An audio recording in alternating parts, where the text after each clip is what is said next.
If you've been watching the headlines lately and wondering, should I even be traveling right now? You're not alone. Honestly, there's a lot happening globally. Economic shifts, weather events, chaos. Let's just keep it real in some areas. And that can make traveling feel a lot different than it used to years ago. So in this video, I'm not talking politics. I'm not offering opinions. I'm speaking strictly from a travel professional perspective. What travelers should be aware of, changes to keep in mind, and just an overall how to navigate travel when the world really feels uncertain. And so just so that I don't go down any rabbit holes, because I do have some notes over here to the side. So if you see me kind of like looking over here, it's just so that I can stay on point and keep this as short and simple as possible. So let's just get right into it. So as most of us are aware, the global landscape is really dynamic right now. Some areas are experiencing a lot of instability. Airlines are kind of adjusting routes. We're seeing weather patterns that, are disrupting travel in ways that we didn't see as much years ago. But that doesn't mean travel has stopped, because as of today, it hasn't. Millions of people are still flying every day. Tourism is still open.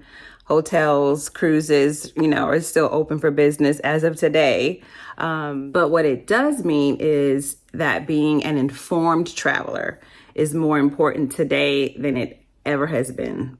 So what's different now is not that risk exists. Risk has always existed in travel, in life, in general. But what is different is information moves so much faster than it used to. And to some, that can become a bit overwhelming. So what does navigating travel during uncertain times really look like? I'm going to go through some points that I have over here really quick with you guys. First of all, check for official news. Not all things we see on the internet are always factual. So I would say look for official advisory boards and things like that when it comes to travel. I always review things like the U.S. Department of State, and I look to a national government, entity or something like that for wherever you're traveling to. Again, I am a travel advisor. And so if you have questions that you want to pop in the comments below, I'm not, privy to everything that's happening in the world, but I try to stay on top of things that are, important to most travelers. And I can do my best to help you answer or kind of guide you to where I think the answer can be found. Also, for health related things, notices, obviously for the Center of Disease Control and Prevention, however that's really worded. So basically, not social media, not all the headlines per se, but look at official news and sources to be your kind of information guide. Secondly, I would say that flexibility is key. If you're planning something, try to look for things that have refundable options or some type of, alternate that you can do later, or, they may not necessarily refund your funds back, but they will allow you to rebook at a later time or something to that nature. Third, look at travel insurance, y'all. I'm going to be quite honest. Before I became a true travel professional, and that was right as we entered into the pandemic. So since that time, before that, I was like, oh no, I know I'm going. Oh, it's okay. I don't need that. They just want to charge me extra.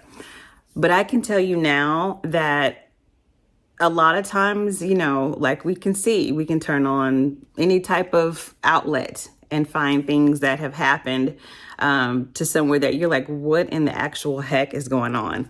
And so even if you didn't, think it was important before, I strongly suggest considering travel insurance in these different times that we're in now. Because I'll just keep it real.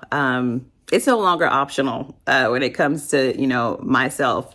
And any of my clients, I feel like it's a part of the trip. It's typically not, an outrageous cost. So to have that flexibility and be able to, know that you can make those adjustments, to me, that's valuable.